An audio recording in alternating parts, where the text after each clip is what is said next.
Thank you very much.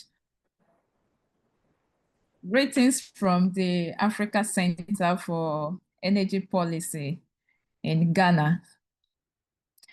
ACEP is a policy think tank that promotes resource governance in Africa through research and evidence-based advocacy, focusing on oil and gas, mining, energy, climate change, and fiscal policy.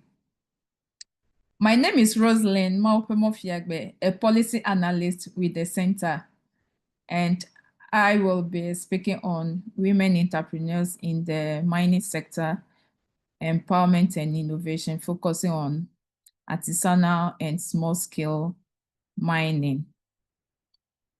Next slide. Next.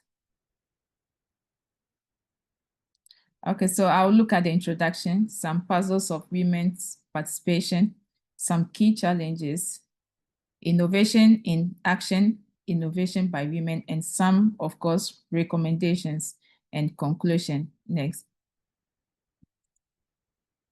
So this conversation is more than an industry one.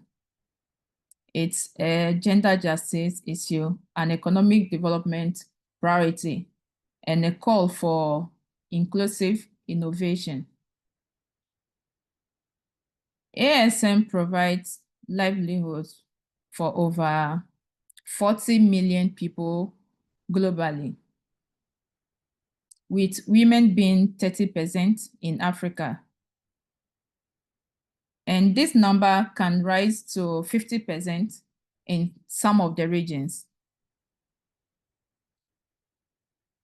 ASM women are involved in digging, in processing, in supply of mining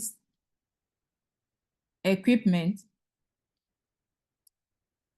But here is the puzzle. Next slide.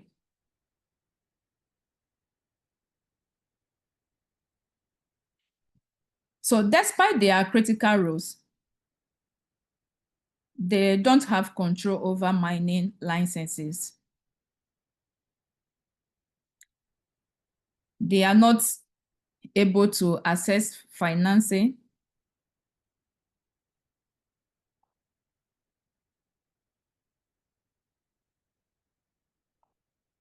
And they are not also able to go through any capacity building.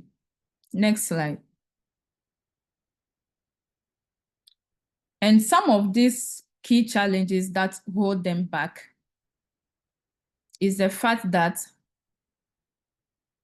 when accessing the mining licenses, it's very complex. You have to go through a lot of processes. They are also not able to access capital. They can't go for loans. It's difficult to apply and even get the loans. There are no tailored financial products for them to access. The working environment is equally not conducive for them. They have poor PPEs. They are exposed to mercury effects, and they lack access to breastfeeding facilities when they give birth or when they become new moms. When you go to the mining communities, it's very difficult to find women in decision-making rooms.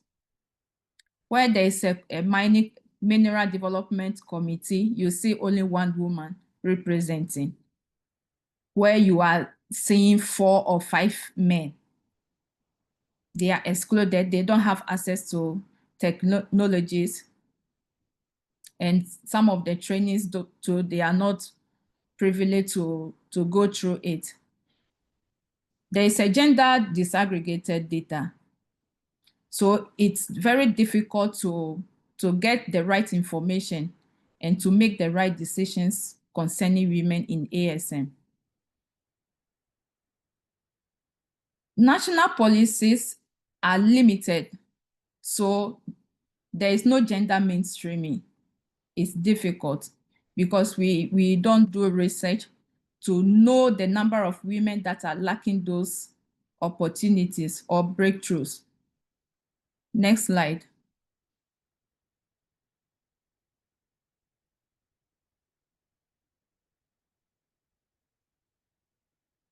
So empowerment in action. How do we get these women to be active in their ASM skills or entrepreneurship? We have to build their capacity. We have to build their business. We have to be interested in their businesses, their safety issues.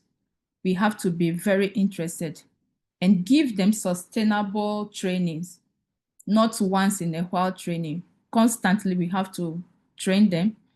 And networks like the women in mining, we have to encourage them, expose them to these networks to build their leadership roles, so that when they are in those rooms, they get the opportunity to be in those big rooms, they can be able to contribute effectively to the topics and the issues. Their roles have to be formalized because most of the time they are not visible. Everything they do, most of the things they do, they are informal and they are undervalued. Next slide.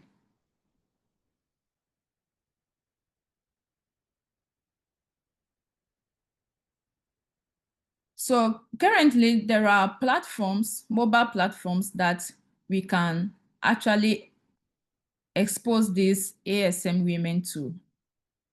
And there are make-refrain techniques that we can train them to have access to go through it so that they can use it themselves.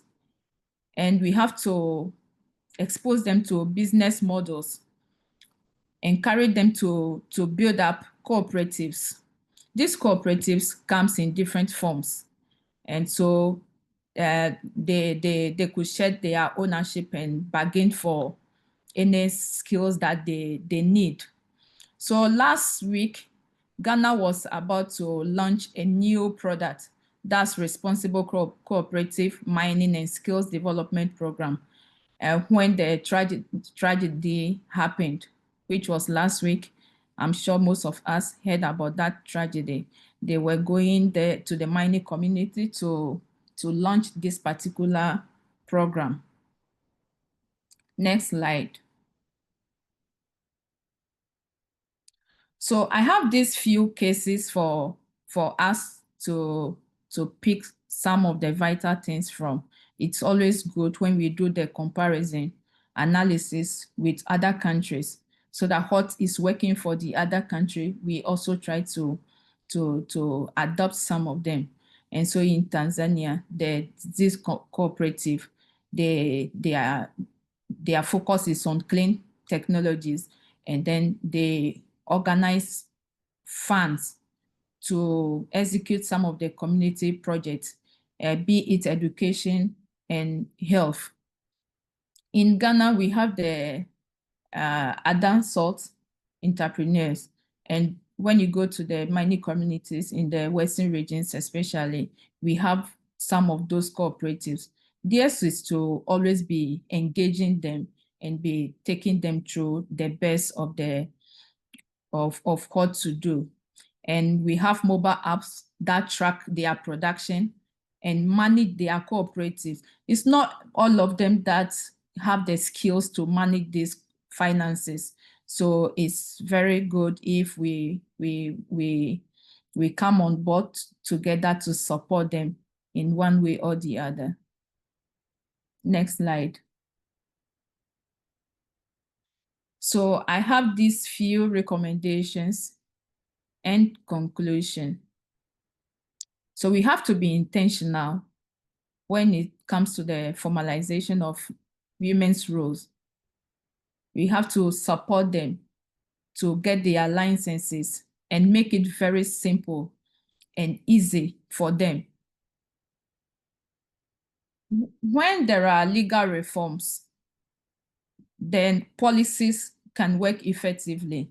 But where policies are just hanging, without any backing, it's difficult for the policies to actually work and even work to the ground level for these ASM women to benefit from.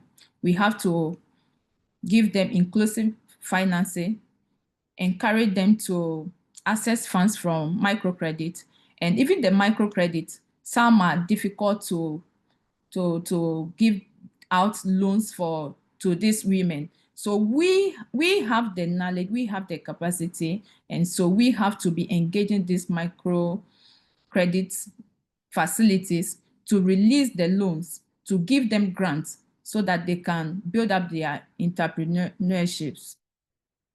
We have to also help them to invest in their skills, to scale up affordable tools that they might be needing in their work. We have to be there to support them all the time.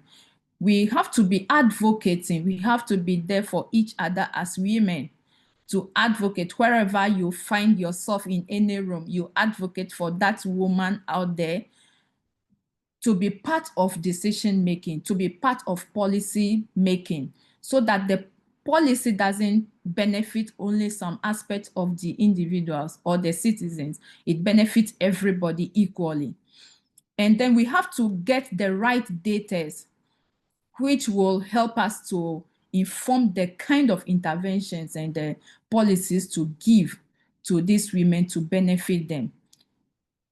Next slide. So thank you very much for your attention.